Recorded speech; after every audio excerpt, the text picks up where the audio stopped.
Nós vamos passar agora o ministério da palavra, e eu creio que o Senhor Deus tem algo tremendo para fazer nessa manhã, amém? Eu não sei quais são as suas expectativas com relação ao projeto de Deus para a sua vida e através da sua vida, mas eu queria que você abrisse o seu coração para que ele fosse amplificado hoje com essa palavra e aquilo que o Espírito Santo vai ministrar ao seu coração, amém? Vocês que estão assistindo pela internet também, que o Senhor Deus os abençoe aí onde vocês estão. E embora vocês não estão presentes aqui, o Espírito Santo, ele é atemporal e ele está em todo lugar. Então, da mesma maneira que ele está agindo aqui, que ele esteja agindo aí na sua casa e na sua família, em nome de Jesus.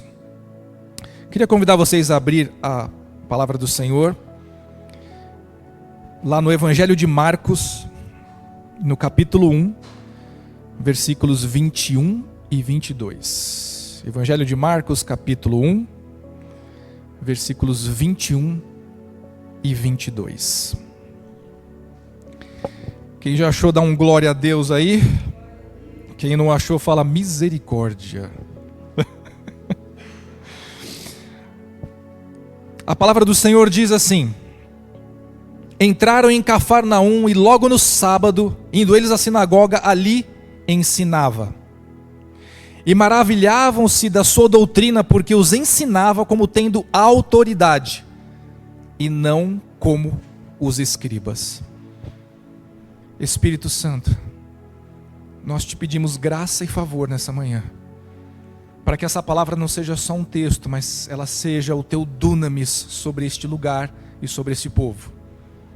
Porque, Senhor, eu creio que o que o Senhor tem para fazer aqui nessa manhã não é apenas mais um culto, mas algo que o Senhor quer acrescentar em nós, que vai mudar alguma coisa quando nós saímos daqui. Porque não vamos sair como nós entramos. E ao longo dos próximos dias, meses e anos, essa palavra fará todo sentido, porque vai mover os céus e a terra. Obrigado, Espírito Santo, flui através da minha vida, para que o teu nome seja exaltado, em nome de Jesus, amém. Bom, queridos, a gente está falando aqui de um texto que conta Jesus chegando numa sinagoga, e ele estava ali ensinando, e ele estava impactando as pessoas. E eu fico às vezes pensando, né, como seria se a gente estivesse todos nós sentados aqui no culto, e eu estivesse sentado nessa cadeira com vocês também, e o próprio Senhor Jesus estivesse aqui ministrando como estava aqui para essas pessoas. Não sei se você já teve esse desejo um dia de falar: Senhor, me leva em visão, em sonho, faz alguma coisa sobrenatural, mas me coloca um dia diante do Senhor ministrando, que eu queria tanto ouvir a tua voz, eu queria tanto ver o Senhor se manifestar com o seu poder, com a sua graça, e como seria tremendo isso, não é verdade? E essas pessoas, elas foram impactadas por Jesus de uma maneira tremenda. E às vezes a gente pode imaginar que, na verdade, quando Jesus começou o seu ministério, ele trouxe algo que ninguém tinha visto antes, no sentido de um pregador, no sentido antes de um mestre, no sentido antes de alguém que faz curas. E, gente, não se engane, naquele tempo haviam mestres, haviam os mestres da lei, haviam pregadores, isso não era novidade.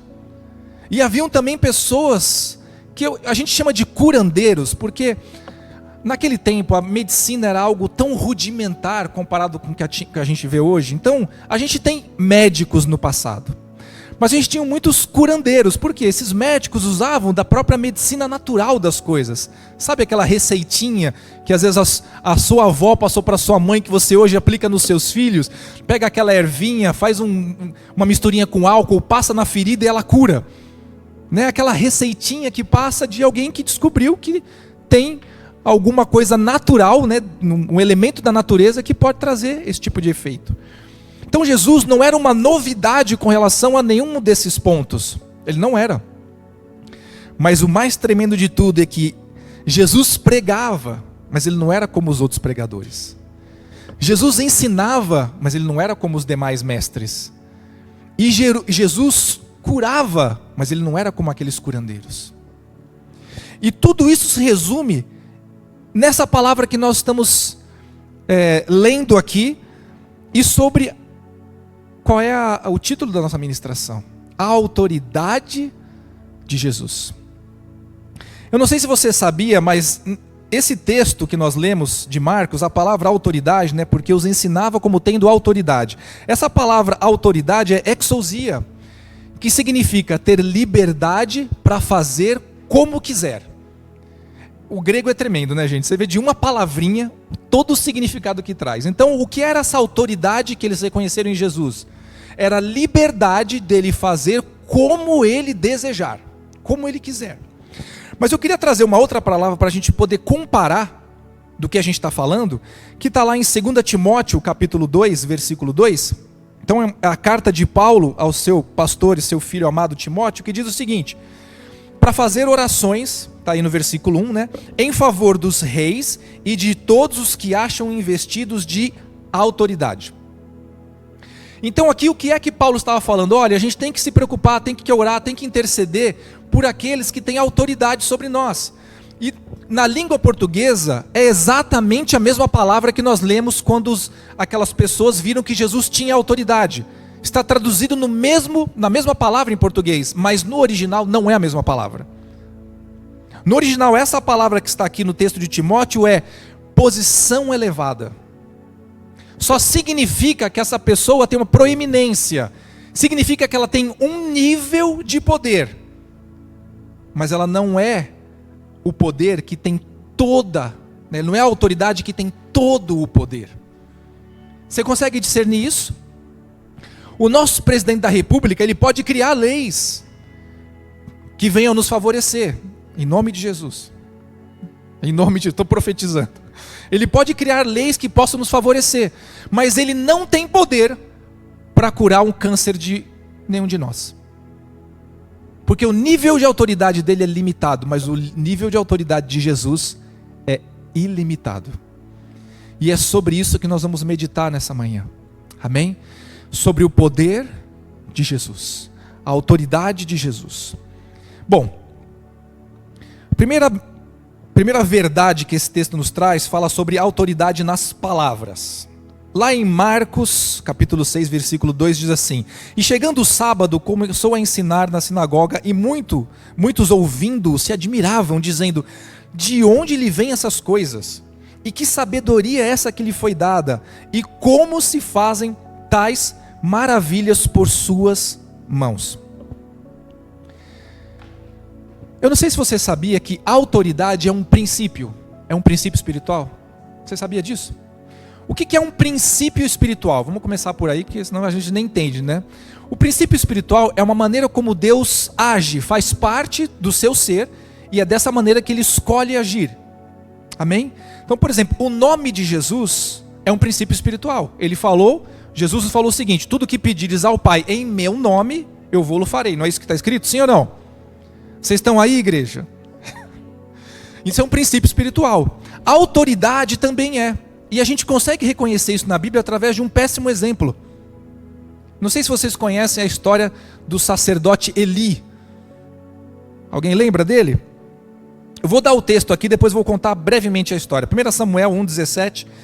Então respondeu Eli: vai em paz, e o Deus de Israel te conceda a petição que lhe fizeste. Esse momento aqui é um encontro entre Ana, até então estéril, e Eli, o sacerdote. Eli, gente, era um sacerdote com uma vida totalmente errada, porque os seus filhos, eles faziam Israel pecar, e ele via aquilo acontecer e não corrigia. E era algo tão tremendo e intenso isso, que o próprio Senhor falava assim: Eli, você ama mais os seus filhos do que a mim, porque você não corrige eles. Então pensa que Eli tinha uma vida realmente que não era uma vida alinhada com o propósito de Deus. Mas repare que quando Ana vai orar e ela chora, né, e Eli no primeiro momento tem ela por embriagada, e ela fala: não, sua serva não está embriagada não, só está, né, com amargura de alma. E ali ela chora e faz uma petição diante do Senhor, que Eli não sabia o que era, porque quando ele ouve ela orar, ele escuta só uns barulhos, por isso que ele achou que ela estava bêbada. E Eli não sabia do que se tratava a oração, mas ele falou o seguinte: então, já que você está buscando o Senhor, a petição que tu fizeste, assim seja.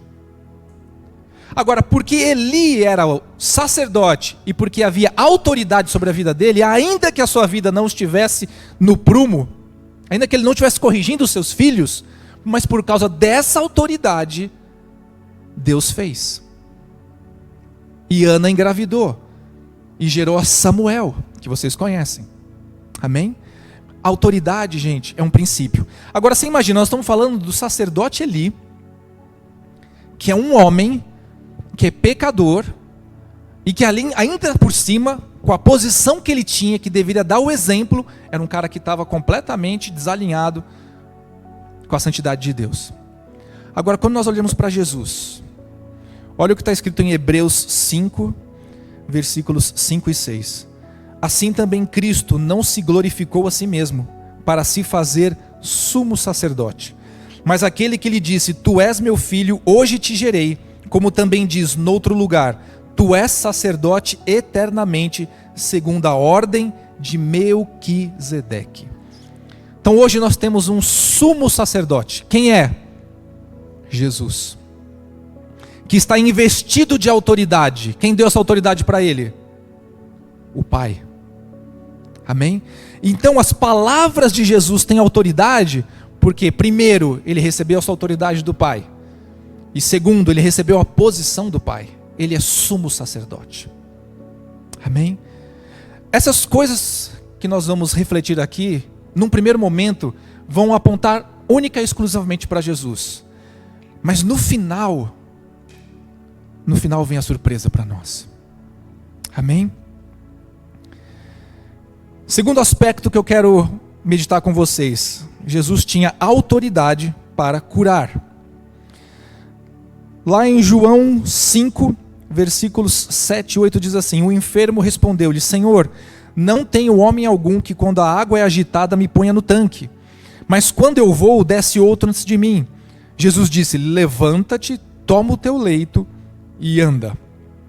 Ainda num outro texto do Evangelho de João, capítulo 9, versículos 6 e 7, tendo dito isso, cuspiu na terra e com saliva fez lodo, e untou com lodo os olhos do cego, e disse-lhe, vai, lava-te no tanque de Siloé, que significa o enviado. Foi, pois, lavou-se e voltou vendo.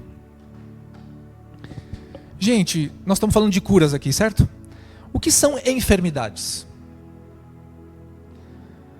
Vou fazer uma pergunta mais teológica. Existiam doenças no jardim do Éden? Existia sim ou não? Prova para mim. Onde está escrito que não existia? Ficou todo mundo espantado agora. O cara vai trazer uma revelação para a gente. Gente, olha que coisa tremenda. A gente sabe que efetivamente não existiam enfermidades lá, porque depois do pecado foi gerada a morte. E o pecado ela gerou duas coisas que para nós foram realmente a destruição. Primeiro é a morte espiritual, que culminou em trazer a morte física. Adão e Eva eram eternos. E eles passaram não apenas a estar desconectados de Deus, mas também passaram a envelhecer, os seus corpos começaram a degradar, e a gente sabe muito bem como funciona isso hoje. Né? Nossos cabelos vão branqueando, às vezes eles vão até caindo, né? Vão sendo eliminados ao meio do caminho. As nossas células já não respondem mais como antigamente, né? A gente sente muito mais cansaço.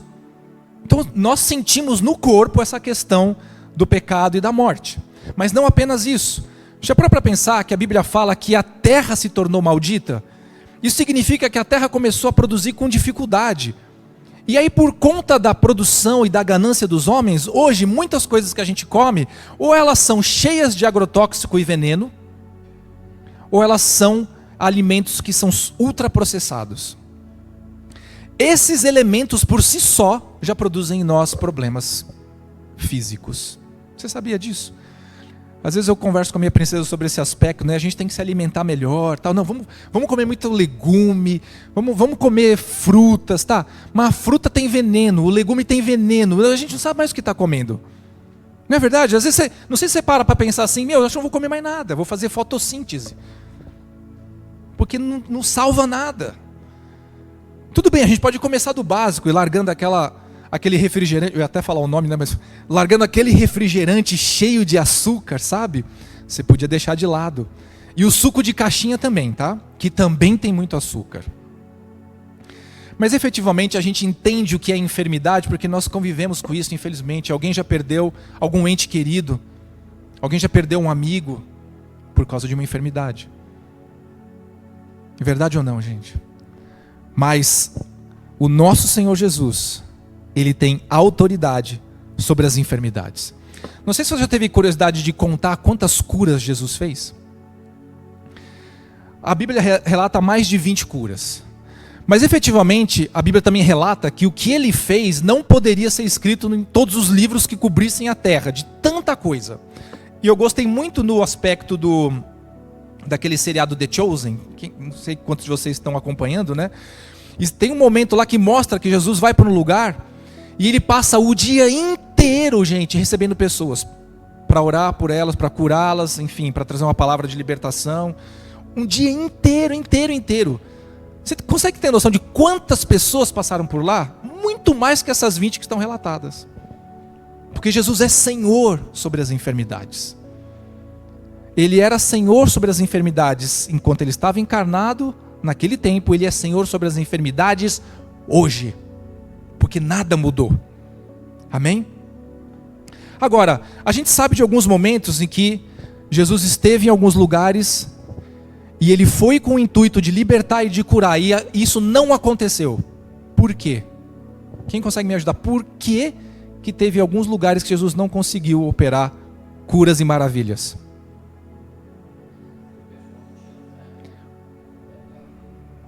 O pessoal não tinha fé. Isso chama-se incredulidade. E talvez você esteja sentado aqui agora pensando assim: aquele povo nem sabia que Ele era o rei e Ele é o Senhor, mas eu sei que Ele é Deus e que Ele cura. Mas será que a gente está experimentando isso? Sabe, gente, o que motivou essa palavra a vir no meu coração foi a profunda indignação que eu tenho de como nós estamos sendo igreja. Mas a gente vai chegar lá. Incredulidade, gente, é extremamente complexo. Porque nós começamos a limitar o que Deus pode fazer. Nós começamos a falar: não, Deus pode fazer até aqui, mais do que isso Ele não vai fazer. E muitas vezes nós nos escondemos atrás da vontade de Deus para falar assim: não, eu acho que a vontade de Deus é que seja assim mesmo, então está tudo certo. Aí entramos num fatalismo, sabe? Eu fiquei doente, foi Deus que quis, se Deus me levar, a minha vida é dele, a vontade dele, está tudo certo. Sabe o que é incredulidade? Eu vou dar um exemplo para vocês, vai parecer meio bobo, mas pense comigo. Você está para fazer aquela sua viagem de férias, que é um sonho que você queria, então você vai lá, você compra a passagem, você vai voar de avião. Eu vou de avião, vou para um lugar legal, vai ter lá o hotel. E aí você chega lá no seu check-in, é tudo uma benção, você passa no raio-x, suas malas, tudo perfeito. Aí você está lá naquela sala de espera esperando ser chamado, né? Aí o voo tal está embarcando agora. Aí você vai lá todo feliz com o seu passaporte, apresenta, e você desce aquela rampinha. Na hora que você aponta ali na porta do avião, está o piloto e o copiloto, né? O comandante e o primeiro oficial para te receber. E aí você olha para eles e reconhece: é o Renato e a Fernanda. Entenda, naquele momento que você vê eles, você fica feliz que eles vão estar pilotando o avião de vocês, ou vocês falam: vou no próximo?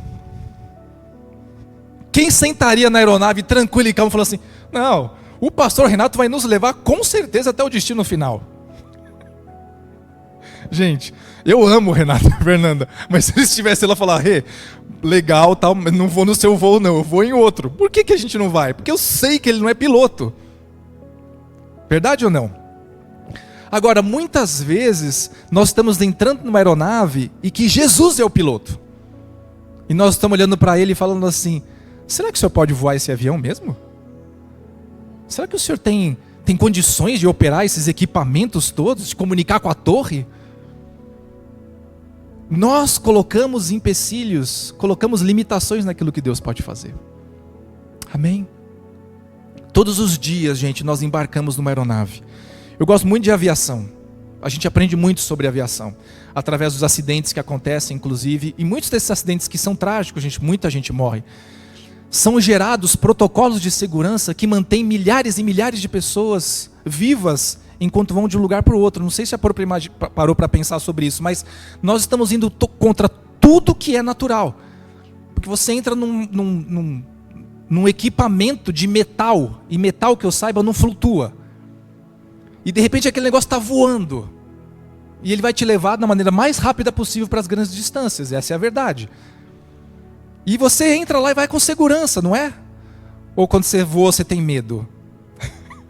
Quando você passa por uma daquelas tempestades, sabe? Uma turbulência, você agarra no banco assim. Pois é, muitas vezes a nossa vida é assim, nós passamos por turbulências. A gente tenta agarrar no banco, mas a gente esquece que quem está lá na frente, voando e cuidando de tudo, é o Senhor. Amém? Jesus curou e cura nos dias de hoje. Depois, ele tinha autoridade sobre demônios. Lá em Marcos 1:27. E todos se admiraram a ponto de perguntarem entre si, dizendo: que é isso? Que nova doutrina é essa? Pois com autoridade ordena aos espíritos imundos e eles lhe obedecem. Gente, as palavras de Jesus realmente produziam paz, transformação na vida das pessoas. Produzia vida. Mas a autoridade dele expulsava demônios. Quem aqui já teve um encontro com uma pessoa endemoniada, uma pessoa possuída? O que você fez? Chamei o pastor, Carlão. Na hora que eu vi ele, chamei o pastor rapidinho e a solução é essa. Não, eu fugi. Na hora que eu vi que o negócio estava pegando, sebo nas canelas, vazei. Quem tem medo de encontrar um demônio? Seja honesto. Sabe que eu tenho pensado que nós como igreja temos adotado uma postura defensiva. Nós estamos sempre procurando uma maneira de nos defendermos se houver um ataque espiritual. Qual é a maneira que eu vou poder estar seguro para, se vier um ataque espiritual, isso não me abalar? Agora, eu não sei se você parou para refletir quando você leu a sua Bíblia, que Deus não nos chamou para ficar na defesa. Que quem está na defesa não faz gol. E você foi chamado para fazer gol. Você foi chamado para entrar nas trevas e para enfrentar demônios. Não na sua força, porque na sua força nem o Arnold, nem o Ronnie Coleman, nenhum desses caras, nem aquele, como é que chama aquele menino fortão que aparece agora no Instagram? Esqueci o nome dele, que é magrinho, mas é forte pra caramba, sabe? Ele faz umas pegadinhas. O cara tem uma força incrível. Na sua força você não vai poder fazer nada. Mas você não pode ficar vivendo uma vida com medo de encontrar uma entidade maligna, porque você está com Cristo Jesus. Você foi incumbido de entrar nas trevas para saquear vidas que estão lá. As vidas não estão no céu, gente. As vidas estão nas trevas. E cedo ou tarde, pegando as palavras aqui do Morpheus, do filme Matrix, cedo ou tarde você vai encontrar com um. Por que você está com medo? Essa indignação começou a ficar no meu coração. Nós andamos assim, reticentes. Se o poder que governa o universo está dentro de mim, o que é que qualquer outro poderzinho pode fazer? Eu não estou falando que ele não tenha poder, não me entenda mal. Mas nós vemos com medo. Esse último encontro, eu estava contando para o pastor ali, que a gente teve fazia até tempo que isso não acontecia, pelo menos que eu me lembro, né? A gente teve uma situação de uma pessoa que ficou possuída. A gente teve um encontro bem diferenciado esse ano, onde vieram muitos novos convertidos, tinha muita gente trazendo muita bagagem de coisas do passado, sabe? Pontos de contato espirituais, coisas malignas. E ali houve um momento onde aconteceu essa, né? Não vou falar que foi um evento, né? Mas a pessoa ficou ali, né, transtornada. E eu não estava nem vendo, gente, porque era o final do culto. Eu estava sentado com a minha princesa, eu estava de costas para o que estava acontecendo, que eles estavam lá no fundo. E a minha princesa falou assim: você pega um copo d'água para mim? E eu, na hora, levantei. E eles estavam do lado do bebedouro. Então estava lá a pessoa, estava lá o pastor, né, o pastor Rossano, que estava inclusive, e os intercessores tudo em volta. E gente, o cara era massa. Não que ele precisasse ser grande porque assim, o demônio tem muita força. Mas pensa num cara que tinha assim uns 150 quilos. O cara era massa. E aí, sabe quando você passa com o copo só olhando assim, ó? Eu falei, o pastor Rossano tá lá. Tá tudo bem. Na hora que eu cheguei no bebedouro, gente, aquilo me gerou uma indignação. Eu voltei o olho de novo e tava lá expulsando, e o cara bufando e bufando. Gente, aquilo começou a arder no meu coração. Eu falei, o que esse demônio tá fazendo aqui no nosso meio? O que ele veio tocar nesse menino? O que ele veio tocar nesse menino? Porque a indignação era o seguinte: como que aquele menino que veio aqui para ser abençoado está passando por isso? Como? E aí eu larguei o copo e eu fui na direção dele. E aí a única coisa que eu fiz no início foi orar em línguas. Até que o Espírito Santo me deu a estratégia. E aí eu tentei colar na orelha dele, porque tá difícil chegar perto da cabeça dele. Na hora que eu consegui colar na orelha dele, gente, aí o Espírito Santo começou a ministrar. E a gente foi caindo, nós dois assim no chão. Teve uma hora, gente, que ele gritava, socorro, meu Deus, me ajuda. Ele gritava. E aquilo me gerou mais indignação. E eu falei, ele está sofrendo por causa desse demônio. Quantas vezes nós vamos assistir alguém sofrendo por causa de um demônio e vamos ignorar? E vamos virar as costas e vamos falar, não, eu não tenho condições. Entende? Uma das coisas mais lindas que existe na libertação é que aquela vida passa a não estar mais presa debaixo de uma opressão. E eu sei o que é isso, porque eu já estive. Não sei se já contei para vocês, mas eu já tive na minha vida antes de me converter, alguns anos antes de me converter, eu tive um momento onde eu fui possuído. Eu perdi o domínio sobre a minha vida e um demônio usou a minha vida para... Gente, foi uma coisa terrível. Já contei a história para vocês? Não? Não? Foi um momento onde eu estava no fundo do poço, gente. Passei 30 dias me embriagando todos os dias. Foi em janeiro de 97. Todos os dias eu saía de casa, ia beber e voltava embriagado. Todos. Durante 30 dias. Isso aconteceu no último dia, porque foi a mudança, né? Não a mudança total, mas assim, Deus me deu temor. E aí eu saí com 2 amigos, era uma terça-feira, gente. Terça-feira. O cara tá saindo para beber. Terrível, né? Mas enfim. E eu falei, eu não vou dirigindo porque eu vou beber. Só para ficar claro. Vocês me levam e me trazem, porque eu vou tomar todas hoje. A gente foi num bar, nos Jardins. Terça-feira à noite, imagino que tinha quase ninguém no bar, só tinha gente lá. É só maluco, né? E aí o que acontece é que todos nós bebemos. E de todos, provavelmente eu acho, né? Porque eles me falaram assim, você leva o meu carro. Eu falei, não, você leva o meu carro e eu... Só que você tá louco, né? Tá bom, você não quer, eu vou levar. Peguei o carro dele. E a gente estava em 2 automóveis. Então, um deles estava muito ruim, foi com o outro no carro. E eu fui guiando o carro desse cara que estava muito ruim atrás. Então imagina que era de madrugada isso. Nós paramos num semáforo. Esse meu amigo, ele conseguiu passar, o semáforo fechou, tinha um carro na minha frente. O cara parou ali no semáforo, sei lá, às 2 da manhã. Não sei se o cara estava indo trabalhar, não sei se estava voltando do trabalho. O cara parado no semáforo. Gente, aí eu não me lembro mais de muita coisa, a não ser o seguinte, eu pus primeira marcha no carro, acelerei tudo e tirei o pé da embreagem. O carro saiu cantando pneu e bateu na traseira do carro que estava na minha frente. Parado, nós dois estávamos parados já. Sabe quando você para no semáforo, fica assim uns 30 segundos, de repente você põe em primeira, acelera tudo e você quer avançar, matar o cara da frente? Na hora que bateu, parecia que eu estava acordando de um sonho. Foi tão louco o que aconteceu, que os meus amigos saíram assim e falaram, o que aconteceu? Eu falei, eu não sei explicar. Gente, eu queria explicar, mas eu não sei explicar. Agora você já imaginou quanto é terrível uma pessoa que já não tem domínio sobre si, porque vive debaixo de uma opressão? Vive debaixo de um domínio que quer usar a sua vida, quer destruir a sua vida para coisas ruins. Então Jesus olhou para essas pessoas e Ele teve misericórdia, Ele teve amor por elas. Às vezes a gente olha para uma pessoa endemoniada, a gente já julga. Ah, esse aí com certeza fez alguma coisa ruim. Esse aí está envolvido com a coisa do mal. Em vez de você olhar para uma vida que poderia ser a sua. Amém? Gente, existem muitos envolvimentos espirituais. Eu não vim aqui especificamente para a gente tratar sobre esse assunto, tá? Eu só quero falar que existe desde as influências que acontecem no nível do pensamento, até mesmo as pessoas que perdem o domínio sobre a sua vontade.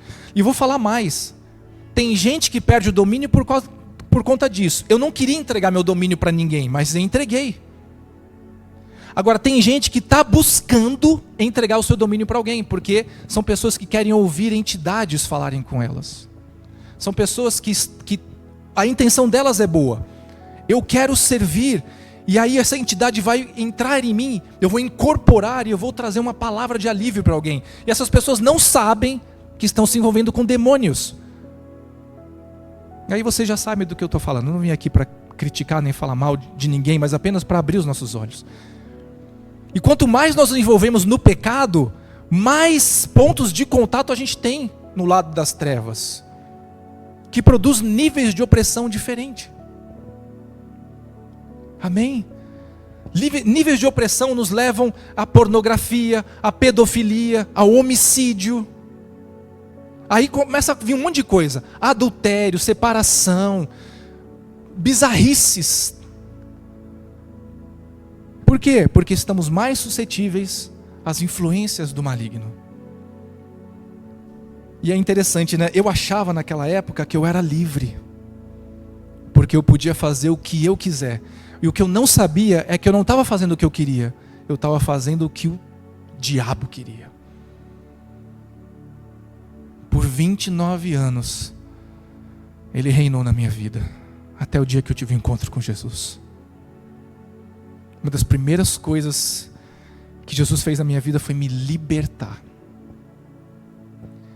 E libertação, gente, é algo tão...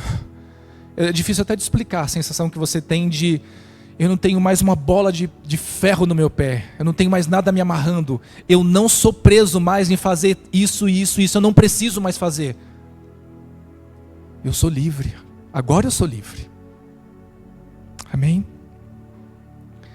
Jesus é o Senhor sobre todas as forças, principados e potestades. Nós cantamos aqui.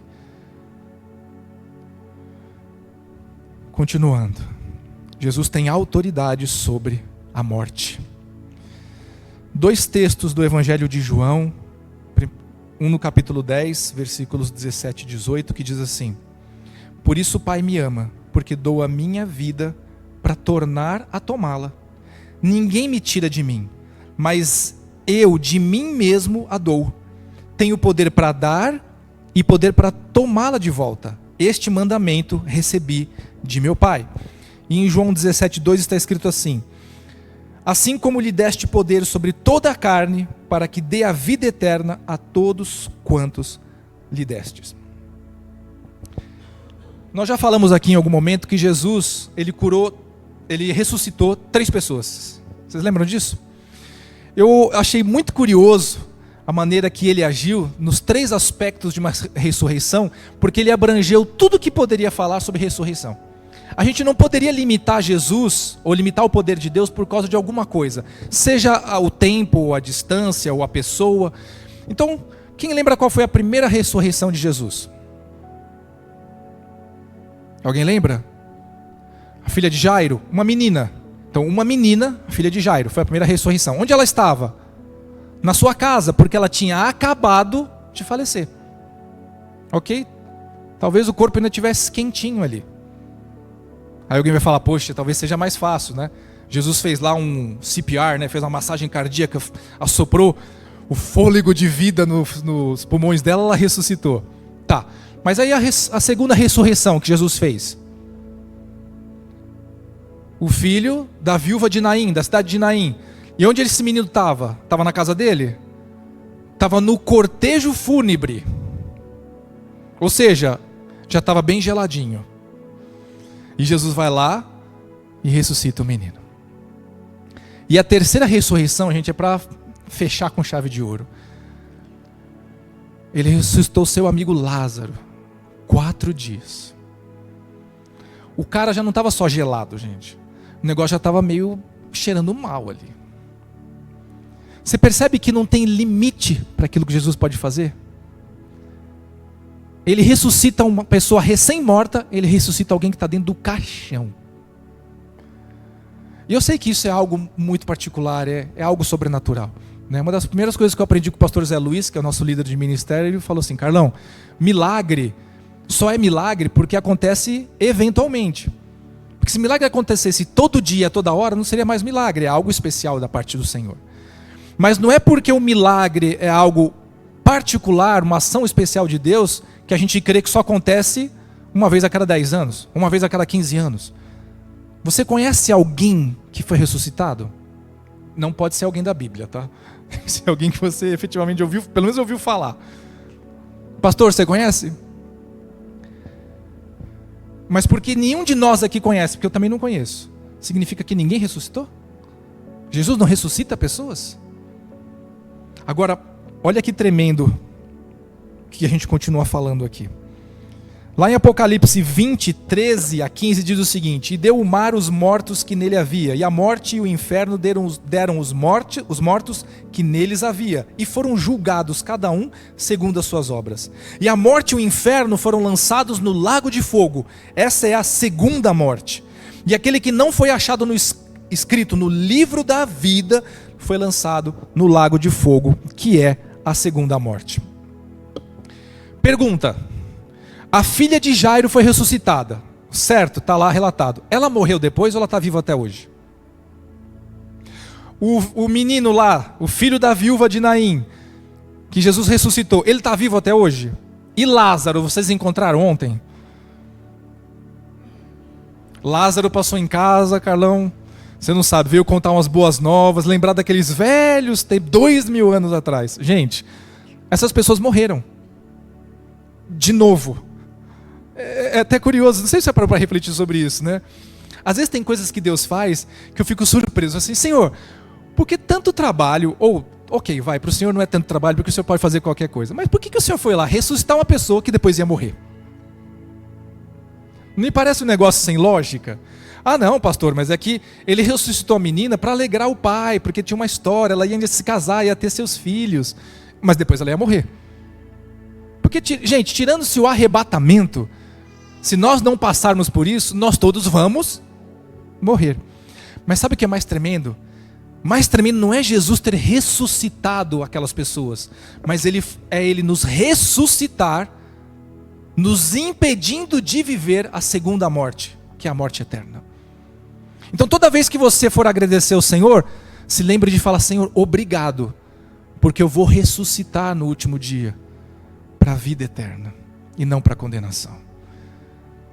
Agora tem muita gente que está morrendo aqui e está indo para a segunda morte, porque não recebeu, não aceitou, não entregou a sua vida para Cristo Jesus, não compreendeu que Ele é o Filho de Deus. Amém? Jesus ressuscita pessoas, mas a obra principal é essa, de nós levarmos o amor de Jesus para que essas pessoas possam ressuscitar com todos os salvos naquele dia. Eu não sei se quando você olha para o perdido, gente, é difícil. Eu entendo às vezes que tem pessoas que nos afetam de alguma maneira, e a gente olha para a pessoa, e em vez de a gente ver o demônio que está agindo ali, entenda, a influência, não estou falando que a pessoa está possuída, a influência do mal, do pecado. A gente quer juízo para aquela pessoa. Pesa a mão, Senhor, faz tua justiça em meu favor. E ultimamente eu tenho refletido muito sobre isso e pensado assim: puxa, essas pessoas que de alguma maneira fazem mal para mim, são pessoas que estão presas no pecado. Nós tivemos uma situação essa noite bastante curiosa. Nós tivemos uma festa no nosso vizinho. Nós não, né? A festa assim... Na verdade a gente foi participante da festa, né? Porque quando você não consegue dormir, você está participando de alguma maneira, né? E era uma gritaria, uma algazarra tal. E aquilo te dá uma certa indignação no primeiro momento. Não é possível, eu vou na casa desse cara, não é possível que isso vai continuar assim. Eu tenho que ministrar amanhã, acordar às 6 da manhã, gente. Isso era 1 da manhã. Eles arrastando móveis dentro de casa e não sei o quê. E eu pensei que a minha princesa já tinha conseguido dormir, mas ela também não tinha dormido ainda. E eu fiquei pensando lá na cama e falando assim: o que o diabo quer que eu tenha agora é ódio dessas pessoas. E ele quer até que me incitar a orar, falando: Senhor Deus, Tu sabes que amanhã eu vou ministrar a Tua palavra, e são eles que não me deixam dormir. Senhor Deus, eu não vou tomar a justiça nas minhas mãos, faz Tua justiça. Mas ao invés disso, o Espírito Santo falou assim: eles precisam de salvação. Em vez de você se indignar, com raiva, fique indignado para orar e pedir a salvação dessas vidas. Falar: Senhor, tem misericórdia deles. Porque eu sei que o Senhor pode me renovar para eu chegar, eu vou dirigir na ida e na volta, eu vou ministrar e não vou sentir sono, porque o seu poder vai me sustentar. Não é a falta de sono, não é eu dormir ou não dormir que vai mudar isso. Mas eles continuam perdidos.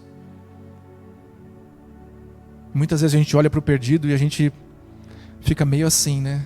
Em vez de ter amor, a gente prefere que Deus exerça justiça.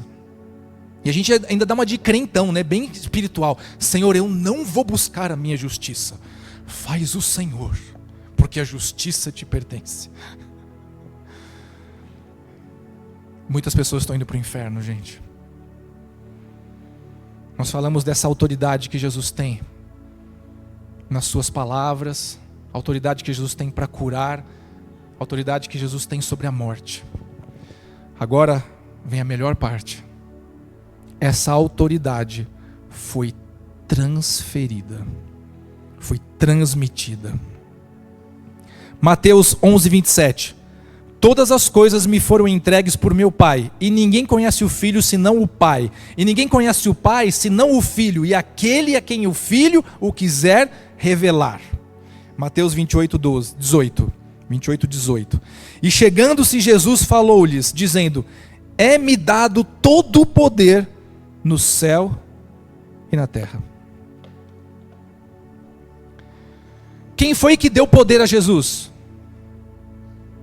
O seu Pai. O seu Pai colocou autoridade e poder sobre ele. Ele recebeu do Pai. Amém? Nós sabemos que isso é verídico porque a gente viu tudo que Jesus fez. Agora, Jesus guardou só para si ou ele transmitiu isso? Talvez a gente chegue numa parte aqui que vira quase um legalismo, né? Porque, não, amém, pastor, ele transmitiu, foi delegado. Para quem? Para os discípulos, está lá, Mateus 10, 7 e 8. E indo pregai dizendo: é chegado o reino dos céus. Curai os enfermos, limpai os leprosos, ressuscitai os mortos, expulsai os demônios. De graça recebestes, de graças dai. Para quem que Jesus deu esse poder? Para os seus discípulos. Está claro aqui, gente. Está escrito. Agora entra o legalismo. Veja bem, pastor. Ele entregou para os seus discípulos. Tá. O que é você? Você é membro da Igreja Batista e a Church de Limeira? Você é membro dessa igreja? Levanta a mão quem é membro dessa igreja, vai, para eu saber. Tá. Vocês sabem que é pegadinha, né? Tá. Se você é só membro dessa igreja, tá muito ruim. Deixa eu dizer para você. Porque você pode até frequentar esse ministério e ter aliança com o pastor de vocês, mas antes de qualquer coisa, antes da placa da igreja, antes do nome do pastor Renato e da pastora Fernanda, vocês são discípulos de Jesus Cristo. Porque o discipulado passa de geração em geração.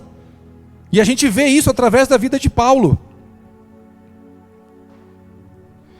Eu vou dar um texto para vocês que não vai ter a ver com isso, mas vai ser bastante ilustrativo. Atos capítulo 15, versículos 22 e 32. Atos 15, 22 e 32. No 22 diz o seguinte: então pareceu bem aos apóstolos, aqui já são apóstolos, não são mais discípulos, hein? Então ganhou uma notoriedade, né? Poder.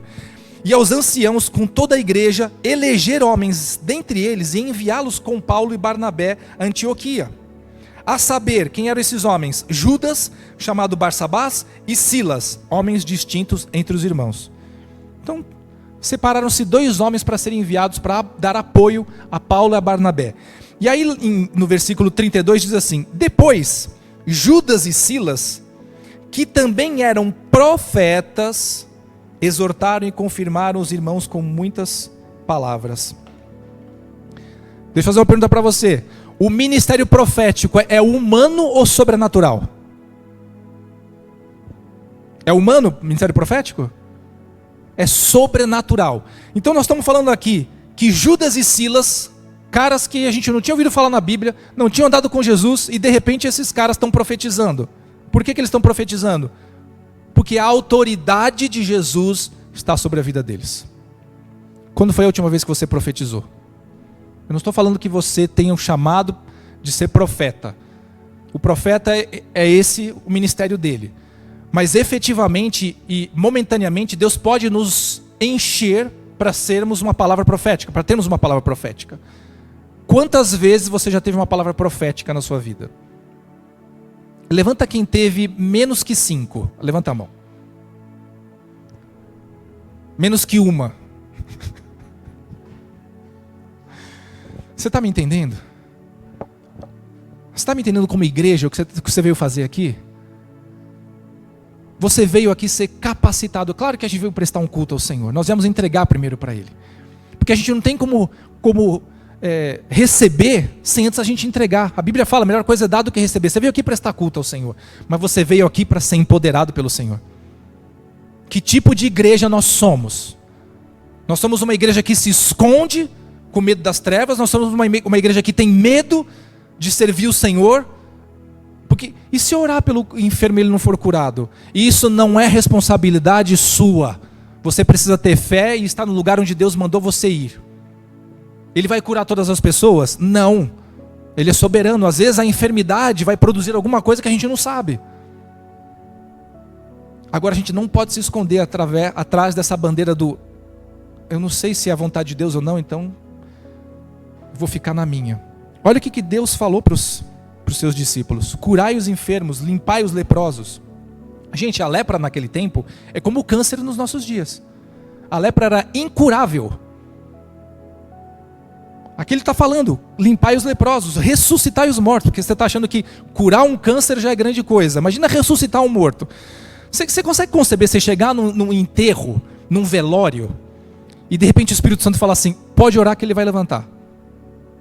Quem teria coragem de ir lá pôr a mão no caixão e falar assim, em nome de Jesus, Cristo de Nazaré, levanta? Pastor Renato. Gente, eu sei, é algo muito extremo. O Espírito tem que estar muito conectado com a gente com ele, para a gente ter esse entendimento e atuar dessa maneira. Agora, se Jesus estava falando para ele ressuscitar mortos naquele tempo, o que mudou daquele tempo para o nosso, gente? Expulsar demônios. Eu vejo, tem muito crente que tem medo. Eu vou falar para vocês, eu também tinha. Quando me converti, eu olhava uma pessoa endemoniada, sabe quando você vai fazendo assim, vai saindo meio de ladinho, vou chamar alguém. Eu não tenho autoridade para isso. E a primeira vez que Deus falou, me usou, foi de uma maneira inesperada, assim. Era o final de um culto, lá na sede, só que a gente estava lá na Mofarrege, na outra qualquer, a Imperatriz. Estava na Imperatriz. Tinha acabado de mudar para a Imperatriz Leopoldina ali, então, sei lá, eu tinha uns 4 anos de convertido, 5 anos de convertido no máximo. E aí era o final de um culto, no domingo à noite, e sabe quando você fica dando bandeira, cumprimentando as pessoas lá na frente? E uma mulher caiu endemoniada ali próximo de mim. Tava a Cacildinha, e tava uma outra pastora, esposa do Josias, se me falha a memória. Não, é a Helena do Hércio. Estavam as duas ali. Aí eu fiquei parado olhando assim, né? Porque quando uma pessoa fica diferente, você já fica estátua, né? Estátua. E eu fiquei olhando ali, elas orando com elas tal, e eu falei, acho que eu vou embora, né? Tá em boas mãos ali. Quando eu ia virando assim a Cacilda, Carlos, vem cá. Eu falei, que você precisa da minha ajuda? Falou, não precisa da sua ajuda não. Deus falou que é você que vai expulsar. Chama o pastor, ele acabou o culto já, ele deve estar na salinha ali, rapidinho, quer que eu chame o pastor? Não, é você mesmo. Gente, pensa no frio da barriga que eu tive. Eu falei, o que eu vou falar? Mas eu tinha decidido do dia que eu tinha me convertido, que a despeito dos meus medos, eu nunca diria não para o Senhor. Eu nunca ia dizer não para Ele. Senhor, eu não vou dizer não para Ti. Eu vou com medo, eu vou sem saber o que vai acontecer, eu vou chorando, eu vou com dor, mas eu vou. E aí, o Espírito Santo usou a minha vida para ministrar aquela mulher, e ela foi liberta. E aquele dia, sabe quando eu falei, que isso, Senhor? Quem sou eu? E aí a resposta era o seguinte, não importa quem é você, importa quem sou eu, Jesus. Porque não é você que faz, sou eu. Agora a gente não pode ter medo. Amém? Você não foi chamado para ficar na defensiva, você foi chamado para atacar. Porque todo mundo lembra lá, né, na armadura espiritual, do escudo da fé. E todo mundo quer andar com o escudo da fé. Não, eu estou com o meu escudo da fé. Pode vir que nada vai me atacar. Só que você tem uma espada. Você sabe para que serve uma espada? Espada não é para você mostrar para os outros, olha minha espada como é bonita. Espada é para enfiar. É para cortar. Não é para cortar pessoas, amém? Nossa luta não é contra o sangue e a carne. Mas nós temos uma luta espiritual. Eu não sei se você tem Bom, eu gosto muito de filmes medievais, porque eu identifico muito esse negócio de servir a Cristo. Quando eu vejo lá o cara com a indumentária, sabe, a espada, o escudo, ele vai para a batalha, e eu vejo que o inimigo ali não é uma outra pessoa, como se o inimigo fosse o adversário e o seu exército, e a gente está fatiando. Exatamente por isso que eu me apaixonei pelo Star Wars e pelos Jedi, e eu tenho até um sabre de luz, porque é isso.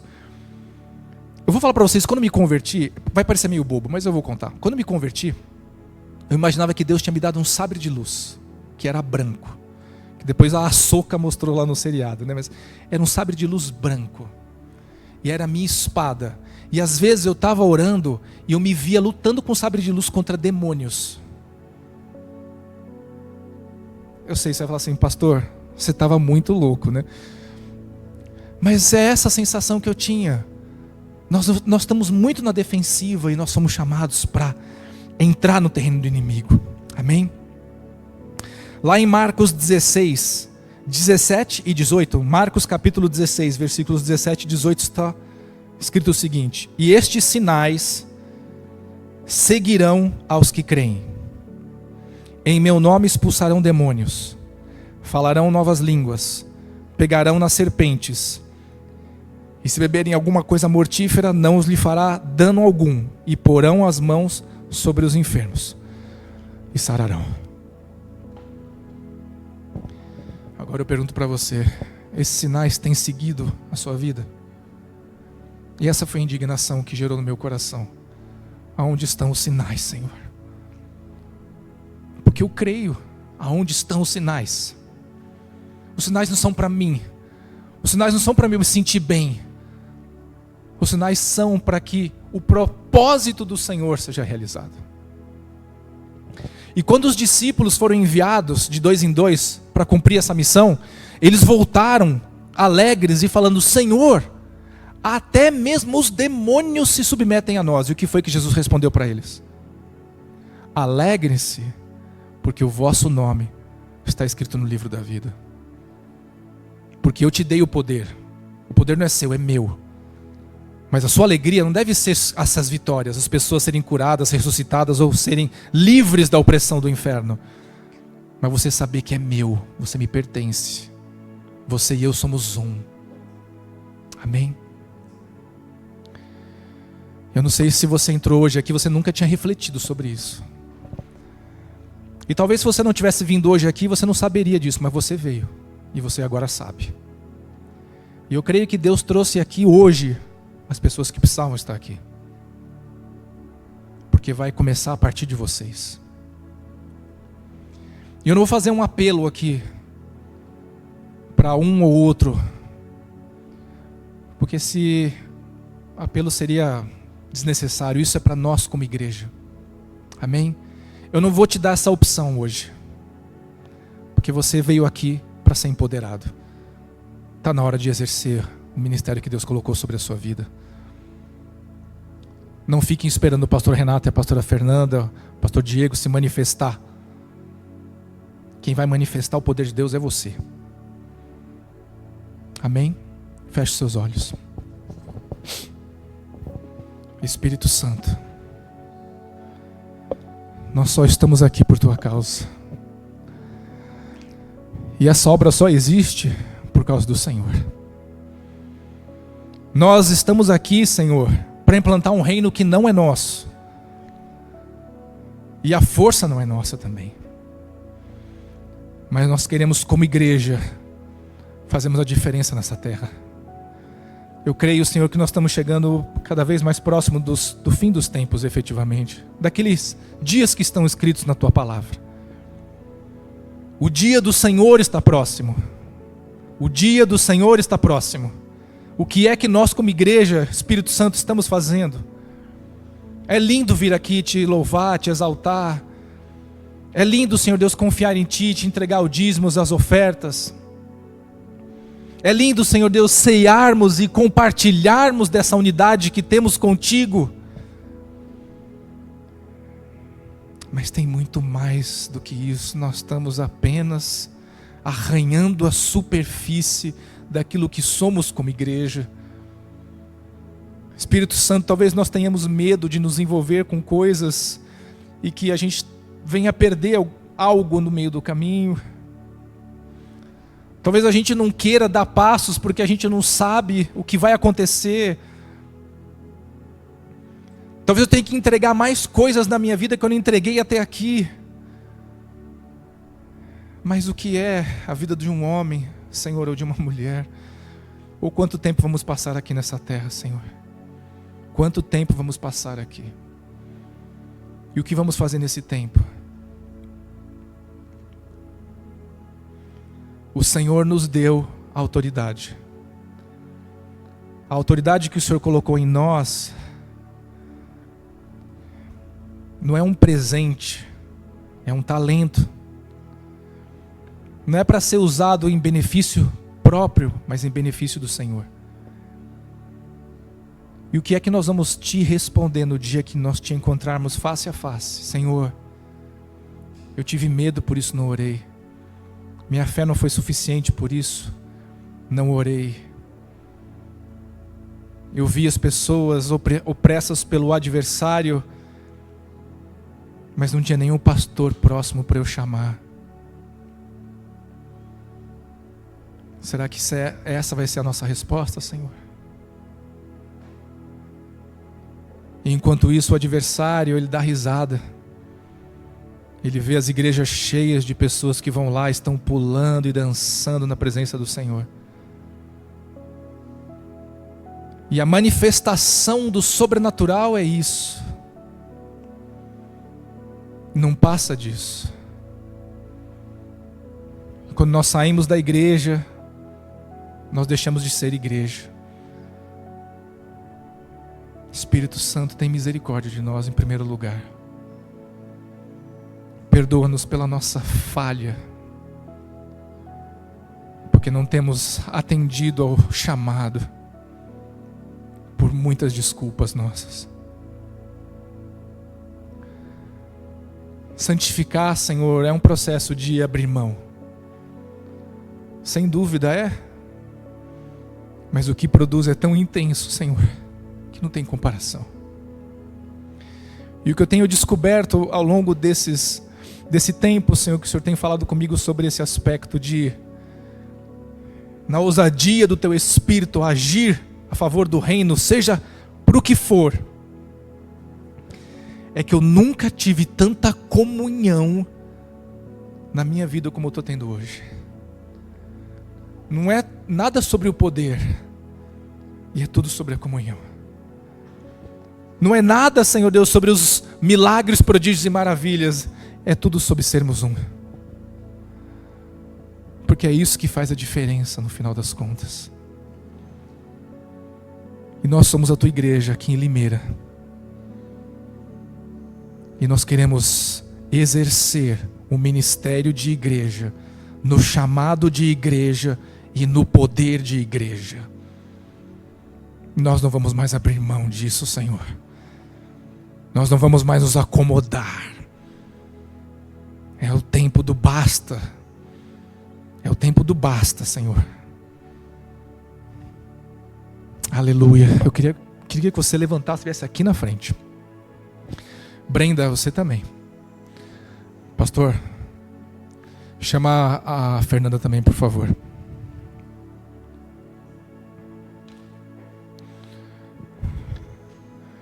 Eu queria que vocês ficassem todos enfileirados aqui na frente.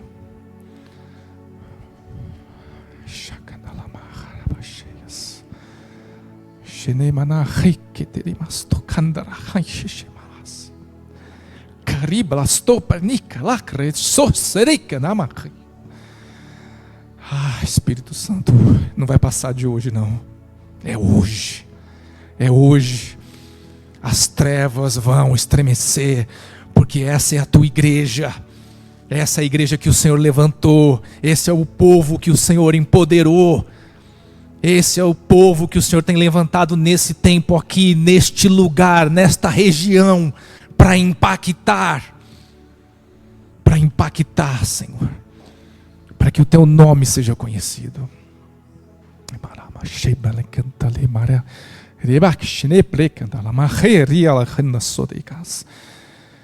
Espírito Santo, em primeiro lugar nós queremos invocar a tua presença, a manifestação sobrenatural da tua presença aqui. Nós queremos dizer, nós não estamos satisfeitos como temos vivido o Evangelho. Nós não estamos satisfeitos de que os milagres não estão acontecendo. Não estamos satisfeitos que o Senhor não está usando as nossas vidas. Não estamos satisfeitos, Senhor, com essa vida de vir aqui no culto, receber uma palavra linda. Ai, que delícia, Senhor. Nós queremos mais. Nós queremos mais. Nós queremos mais, Espírito Santo.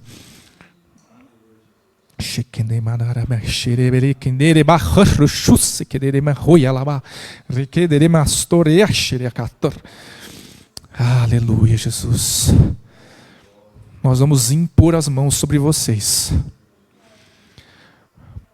para que venha o poder do Espírito Santo. Hoje, quando você sair daqui, você não vai mais ter medo das trevas, você não vai ter receio de enfermidades, você vai operar no poder do Espírito Santo. Talvez você estivesse imaginando que eu viesse aqui hoje para curar a sua vida. Deixa eu te falar uma coisa, eu não vim aqui para curar você, eu vim aqui para trazer para você uma unção, na qual Deus vai usar a sua vida para curar os enfermos, para libertar os cativos, porque essa é a igreja que o Senhor levantou aqui, neste lugar, em nome de Jesus, em nome de Jesus.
Ah, Senhor Jesus, louvado seja o teu nome, Senhor dos senhores, Rei dos reis. Tu és o Senhor dos exércitos, este é o teu exército. Nós não marchamos fugindo, nós marchamos atacando. Senhor, obrigado, Senhor, pela tua graça e pelo teu poder sobre as nossas vidas.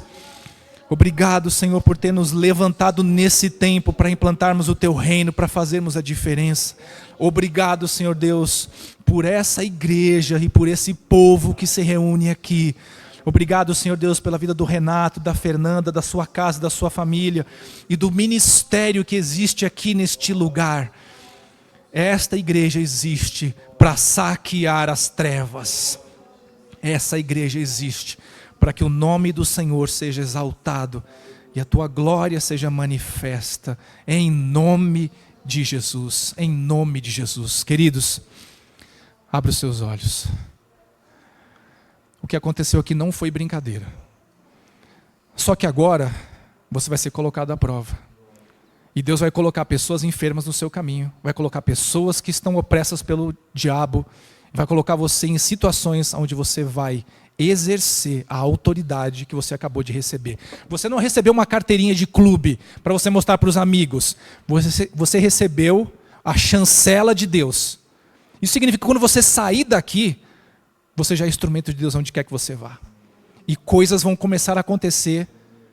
Situações vão se levantar na vida de vocês. Não fiquem atemorizados. Creiam tão somente que Deus vai manifestar a glória dele através de vocês. Lá onde você está, no lugar onde você estuda, no meio daquelas pessoas, Deus vai fazer coisas tremendas. Tem muitos jovens presos que vão ser libertos. Tem muitos jovens que estão com os corações destruídos. Você vai ser instrumento de restauração neles.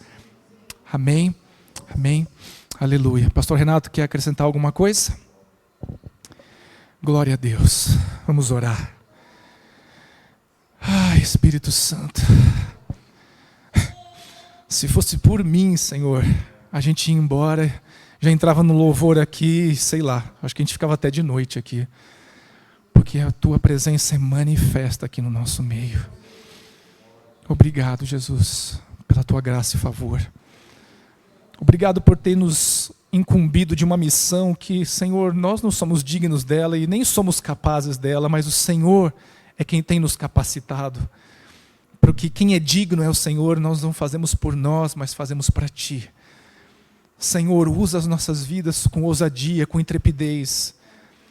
Faz com que realmente o que aconteceu hoje aqui seja um divisor de águas, para que quando nós saiamos daqui, Senhor, efetivamente sejamos a igreja que o Senhor projetou, preparou e desejou que fôssemos. E nós nos colocamos à disposição do Senhor. Usa, Senhor, as nossas vidas para a Tua glória. Nós te pedimos em nome de Jesus. Obrigado, Senhor Deus, pela Tua palavra. Senhor Deus, obrigado por tudo aquilo que o Senhor manifestou no nosso meio. Eu te peço, Senhor Deus, para todos que estão aqui e para aqueles que nos assistem, Senhor Deus, todos aqueles que precisam da Tua bênção, de uma provisão, de um recurso, de uma cura, de uma libertação, de que precisam, Senhor Deus, de salvação nas suas casas, para os seus entes queridos. Senhor Deus, eu te peço, manifesta a Tua glória, Senhor, em nome de Jesus, em nome de Jesus. E nós te agradecemos por tudo aquilo que o Senhor já fez aqui e por aquilo que o Senhor ainda fará. Porque haverá um dia, Senhor, que nós vamos olhar para trás e vamos nos lembrar deste momento e vamos falar: aleluia, Senhor, é o ponto de virada na minha história, na minha vida, no meu chamado e nesse ministério, para que o Teu nome seja exaltado. Que a graça do Senhor Jesus, que o amor de Deus o Pai e que as consolações do Espírito Santo sejam hoje e sempre com o Teu povo, com a Tua família e com a Tua igreja. Em nome de Jesus, nós agradecemos. Amém. Amém, queridos. Que Deus abençoe vocês. Uma linda semana e se preparem. Coisas vão acontecer. Amém. Queridos na internet, Deus os abençoe também. Quer dizer, a gente já está aqui e acaba esquecendo. Que Deus abençoe a sua vida também, em nome de Jesus.